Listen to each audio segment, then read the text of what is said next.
We begin with an issue that's certain to play very prominently in the U.S. presidential election of 2024, and it has, early in February, come roaring into the foreground.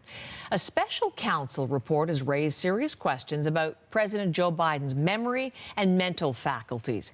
A year-long investigation looked into Biden's mishandling of classified documents. It concluded the president should not be criminally charged because, as the special counsel Robert Hur wrote, Biden is a well-meaning elderly man with a poor memory. Biden took issue with that in a surprise news conference last night. I've been president. I put this country back on its feet. I don't need his recommendation. It's totally out. How bad is your memory, and can you continue as president?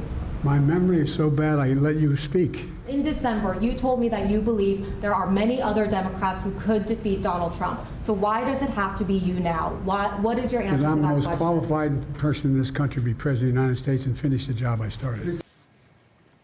In the report, Hur, who is a Republican, makes several critical observations about Biden's memory, saying it appears to have significant limitations. The report includes one instance where Biden was interviewed and was not able to remember when he was vice president, another when Biden was unable to recall when his son Beau died. And those are just some of the examples. Richard Madden begins our coverage. He's in Washington.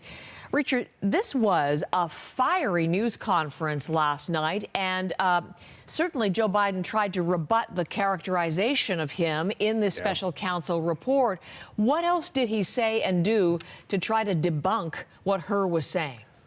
Yeah, Heather, good morning. As you laid out off the top, the president felt the special counsel's report, especially about his age and memory, was out of line. So he decided to hold a rare evening news conference last night, which, as you said, came as a surprise. The White House was looking to contain some of the damning allegations in that report that you laid out, including the special counsel who said Biden's memory was, quote, significantly limited. So clearly Biden decided to get to the podium last night and address these issues head on, because these age and memory issues are allegations many voters, including Democrats, have deep concerns with, according to polls. So we saw Biden pushing back in a testy exchange with reporters. Watch this. And they have expressed concerns about your age. That is your judgment. That is your judgment. My memory is fine. My memory, take a look at what I've done since I become president. None of you thought I could pass any of the things I got passed. Now, Biden tried to contrast his handling of classified documents versus his predecessor. Biden fully cooperated with investigators, no charges, versus former President Donald Trump, who stonewalled, lied to investigators, and did not cooperate. He was charged. Now, that's all true. But even though Biden won't face charges, these findings about his memory in this report may cause more political damage to his re-election bid and give new ammunition to his opponents. Well, let's continue with that, because the political nightmare got even worse. Even as he defended his mental acuity, he had another slip-up. What happened, Richard? Yeah, right after saying his memory is fine, Biden seemed to make things worse at the end of his news conference. And I'm just going to set this up. As Biden was leaving the podium, he was asked questions about Israel's military campaign against Hamas. Watch this.